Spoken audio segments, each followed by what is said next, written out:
Man, Nintendo sucks at going third party.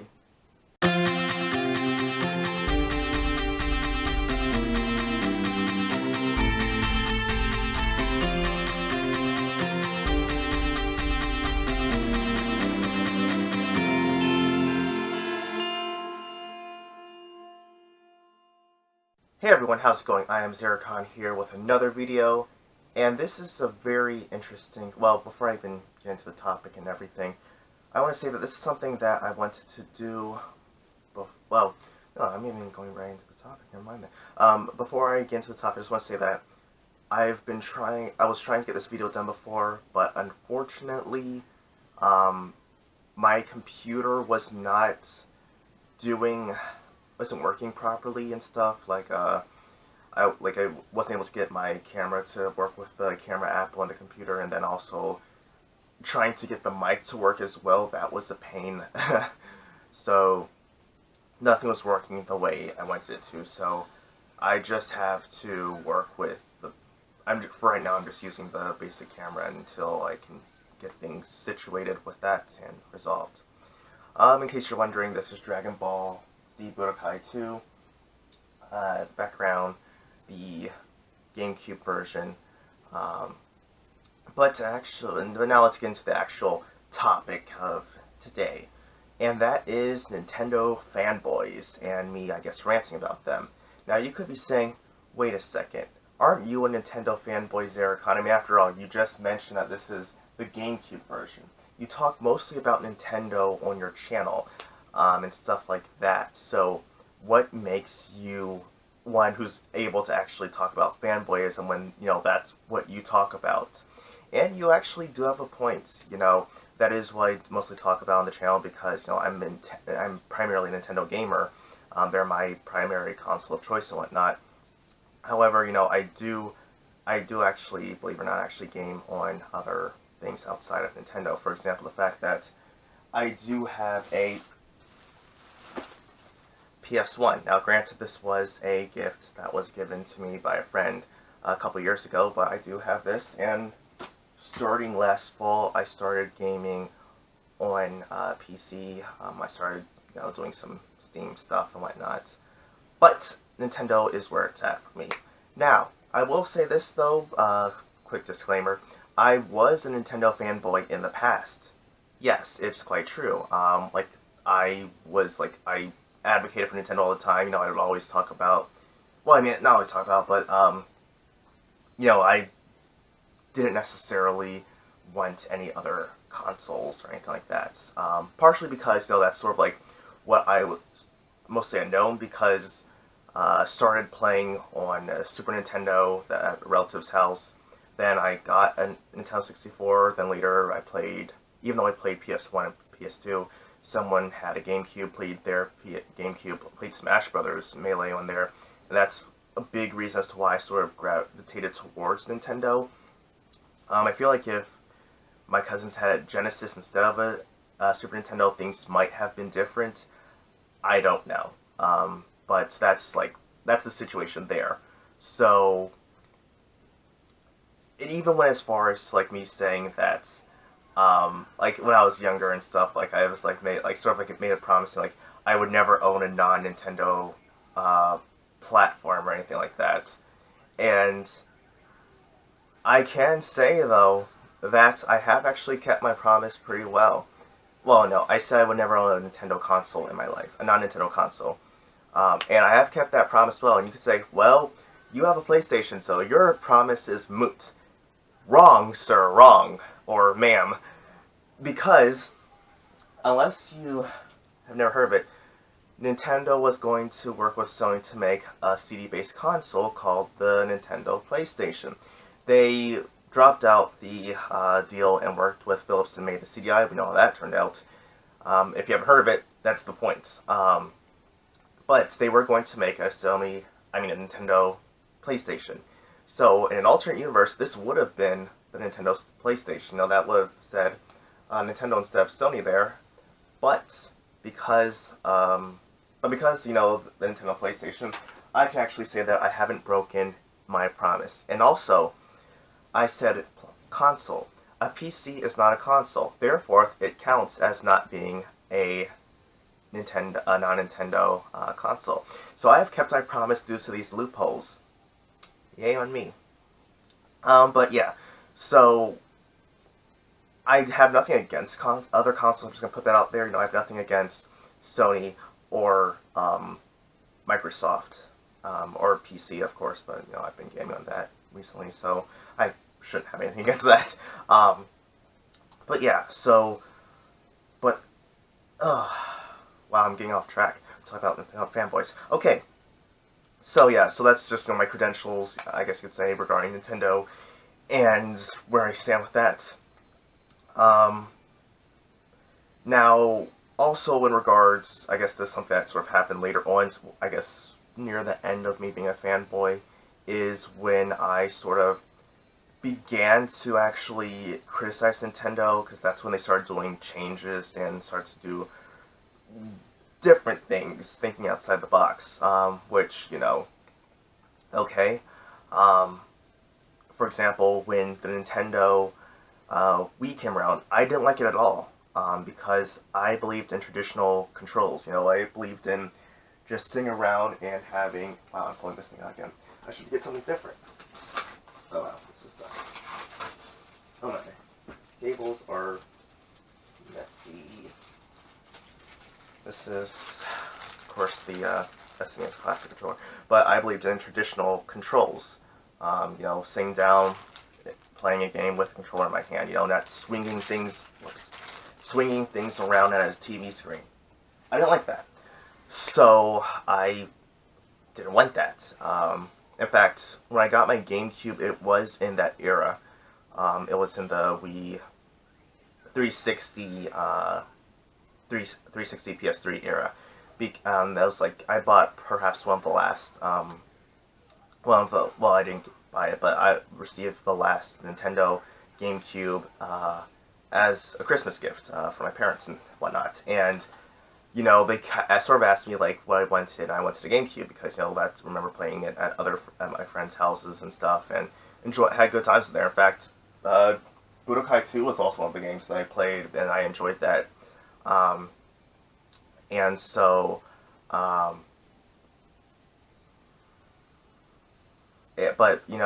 so like even though there were other consoles. By the way, can I just say that I really didn't like the 6th gen as a whole.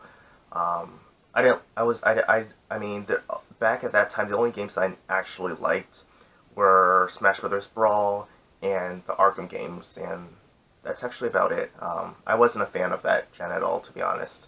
Even now, looking back, there were good games out there, but that gen I just didn't like, to be honest with you. But I didn't like that. I didn't like the motion control, so, I was starting to criticize Nintendo because of that. And even with the Nintendo DS, when it came out, I didn't like touchscreen controls because I was like, that's not what I'm used to. I'm used to just pressing buttons, not touching things and moving things around, sliding things and whatnot. In fact, even a long time before I actually got one, I didn't like touchscreen phones either. I'd rather have a simple flip phone. I didn't even like side phones or anything like that because I was like, keep the screen protected, just fold it up and whatnot. But yeah. So I didn't want a Nintendo DS, although later on, a friend of mine let me borrow his DS Lite, and he let me borrow Kingdom Hearts 358 over 2 days. I played it, and I loved it, and so that made me actually want to go and get Nintendo DS Lite. And so I worked at my first job, I tried saving up money, and eventually I got a DS Lite. And then when the time came, I went, got a Nintendo 3DS. And then, of course, because I really liked it so much, I like the way it looked, and because it's Samus, I got the 3DS XL. New Nintendo 3DS XL. But, so like I'm saying, if Nintendo does something I don't like, I will talk about them, and I will make sure that, I don't support said product. Now, I didn't get a Wii, but I do have Wii games because the Wii U is backwards compatible, because the games are good. And of course, they're all pretty much, I didn't get any at launch or anything like that, so they're pretty much all used and whatnot. But, I never got the console. And, yeah, so that's something that Nintendo fanboys won't do. If there's a problem with something, they won't talk about it. Or if there's something, they're just like quick to like anything that Nintendo dishes out. Now, they won't, like, for example, there's one thing I was talking about. I was looking at one Nintendo enthusiast channel. Well, his name's not Nintendo enthusiast, but he is a Nintendo enthusiast, and that's his primary console. So I was watching one of his videos and stuff, and wait, let me make sure this thing's actually recording. Yeah, it's actually recording. Sorry, I would really be upset if I was talking for this long and nothing had happened. But he was talking about how he didn't like how he wasn't satisfied with Nintendo's online services, and then someone in the comment section saying, "Why? What's not to like about the services?" And then I commented, replying to that person, saying, "Well, the friend codes,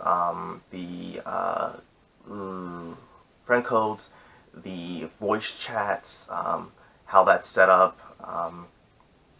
you know, paid service, and I can't remember what else there was. There was something else too that I mentioned. But anyway, the person said, well, that seems like a personal problem. And I said, how's that a personal problem? You know, the fact that, you know, you should be able to just tell someone what your gamer tag is, and then, you know, they just look you up from that, instead of having to, you know, just remember a bunch of random numbers and whatnot. And then, you know, mentioning how the fact that, you know, we shouldn't have to use a phone to chat with friends. You know, the voice chat should be straight on the system itself. We shouldn't have to, you know, like, it's I think, to sort of steal from what John Tron said in one of his videos, it's like using like an old computer to bounce a signal to the moon and then back to Mars or something like that and get back. That's sort of like, you know, what their chat system is like. You know, you gotta go to one thing to another thing to chat with someone, and I'm like, that's ridiculous. So I hope that's something I fixed. And as far as, you know, the paid services, you know, I mean, we only have to pay for online gaming because of Microsoft. Because if they didn't introduce that practice in, we probably still would have free online gaming today, you know. And you know, and Nintendo's had their online service free forever, but now they're, you know, charging us for it. And if things are actually going to stay the way they are as they are, I definitely will not be buying their online games. Sure, it doesn't mean I can't play. It means I won't be able to play online with people or multiplayer, but that's fine because I primarily game by myself, or if I do game with other people, it's in person, you know, having couch co-op or couch multiplayer, stuff like that. That's actually something I like, you know. I prefer that over online, to be honest. So yeah, and the person said, well, that still seems like a personal problem because, you know, like, remembering numbers is worse than, you know, an actual name, or, you know, and stuff like that, and then cell phone things and stuff like that. And I was saying, well, it's not a personal thing because the YouTuber whose content you like, they've said that that's a problem before.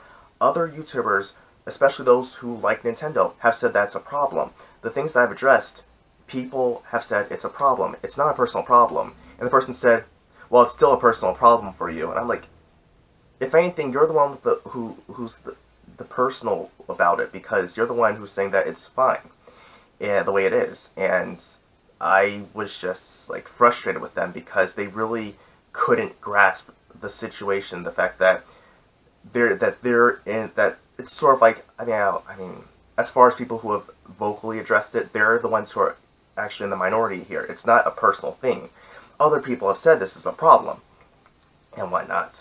Yeah, and so also, and they'll also sort of like just buy anything that Nintendo puts out, like the Labo, because you know, it's like that's what actually brought me onto this video from last video, was the fact that when I was saying that Nintendo fans will just buy anything, and then now that Nintendo puts out cardboard, and it's like Nintendo fans will buy it. Like I said, something that I would have to wait and see before, you know, I would, like, make a judgment on, like, if it would be something I would buy or not, because that's all something which, I don't know if I mentioned that before, was the fact that even though you could say, yeah, kids something kids would like to buy, but remember, would like to have, but it's not the kids who are buying it. It's the parents who are buying it, not the kids. So, if a parent doesn't want to spend that much money on a product, they won't buy it. And, and so, it's like that. But, Nintendo fanboys will buy it, and, they will,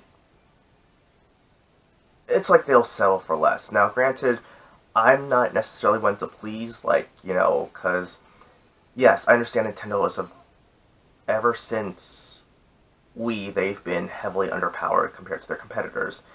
And granted, if it wasn't for the fact that the Switch is a hybrid console, and like you can take it portably and whatnot, it would probably be abysmal right now. But fanboys would still be trying to defend it, saying, well, we can at least get the games. Although granted, I feel like if it wasn't a hybrid console, Nintendo would still probably, they would probably have some sort of either gimmick or would be doing something really crazy with it. It wouldn't be a traditional console, per se.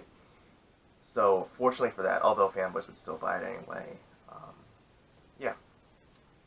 But it's also the problem with them being fanboys and not even trying, I guess, to try and look at things objectively, because it's like they can't find anything wrong with Nintendo. Like, there's one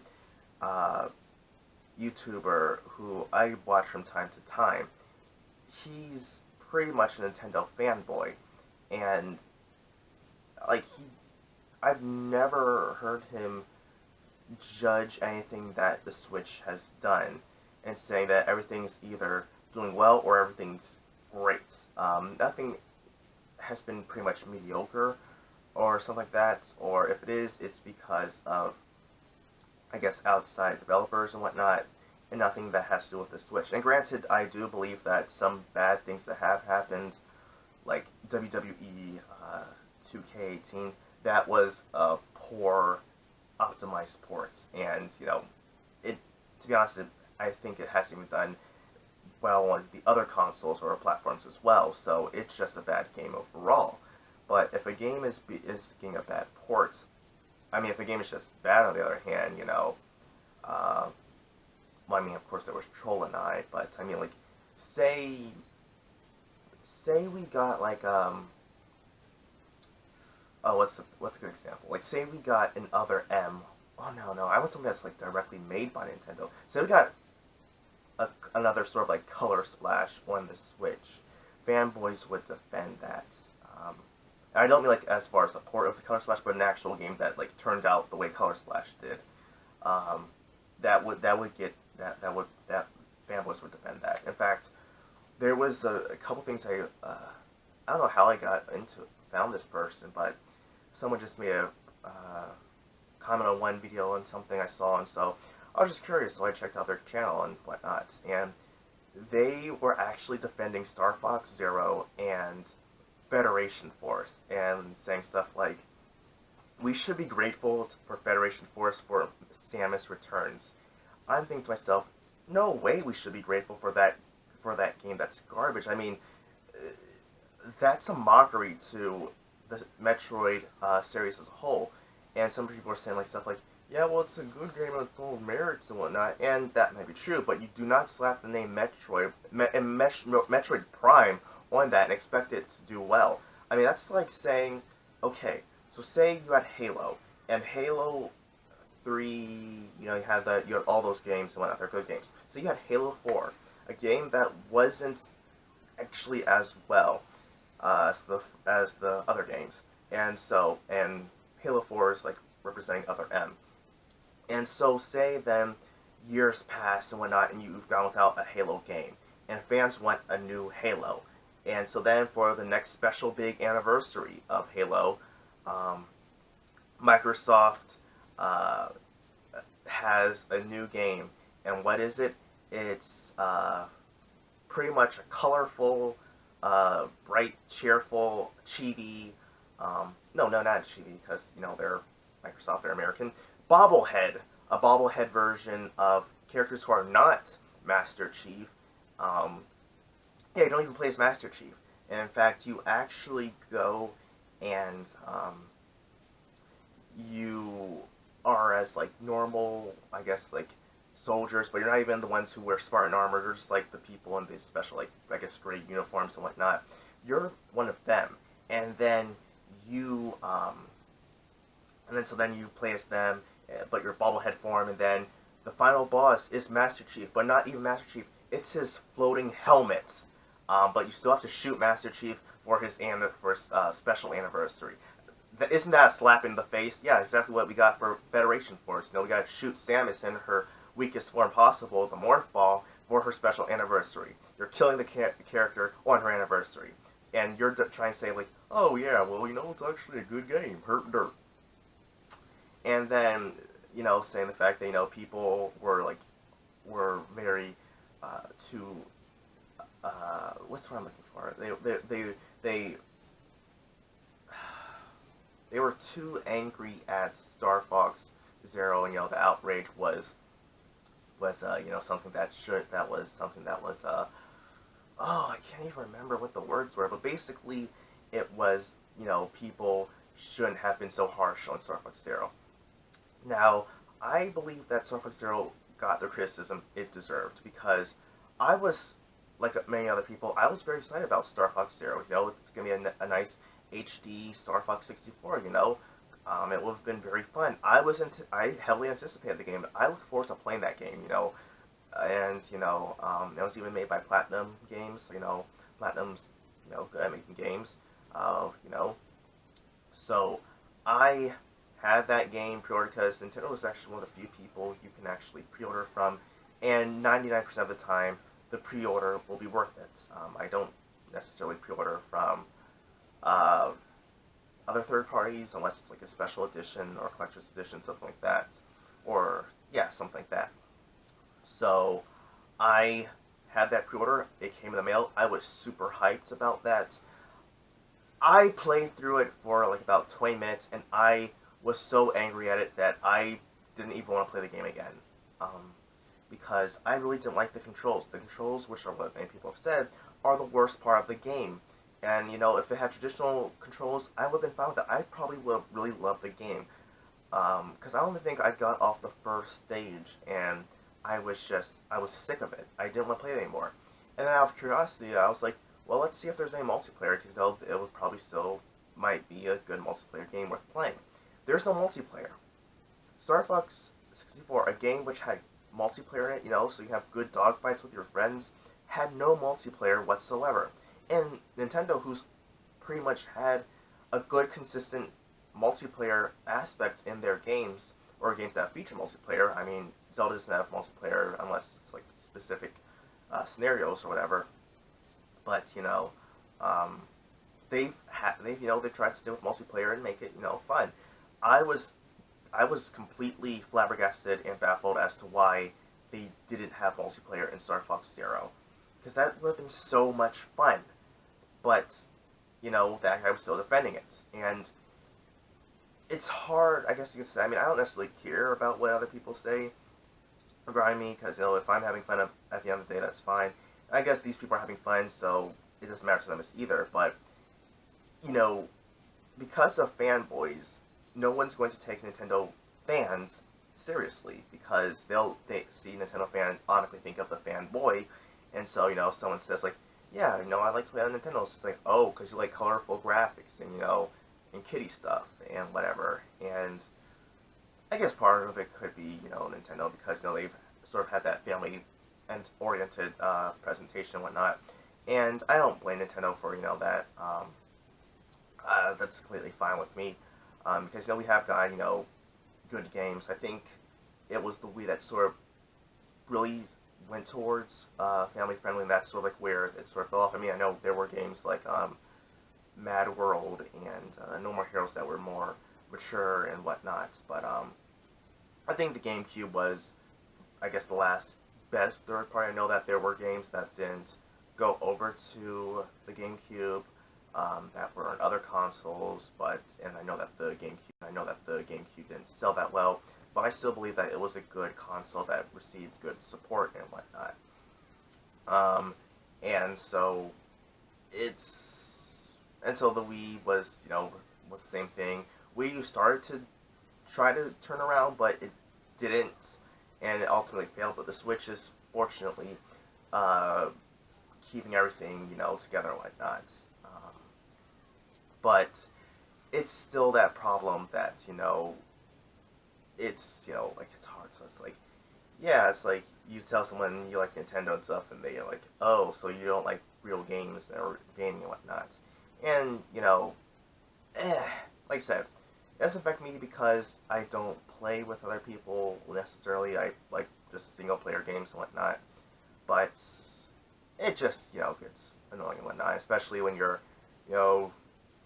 going around and you're trying to read articles and you have these random comments saying stuff like, oh yes, of course the weakest system and whatnot, and enjoy your I guess less than stellar games and whatnot. But hey, it doesn't matter. But I'm just getting that off my chest, as to why fanboys are, or Nintendo fanboys I should say, are a problem. And, Nintendo can't improve if no one says that there's something to improve. Because if I feel like Nintendo can or should do something to improve, tell them. Don't just say that everything's fine and dandy when the house is burning down. But yeah, so that's it. Let me know your thoughts on this below. I've probably painted a target on my back. The Nintendo fanboys probably come after me. Don't care. Until next time, everyone, I am iamxeracon signing out. Have a good one.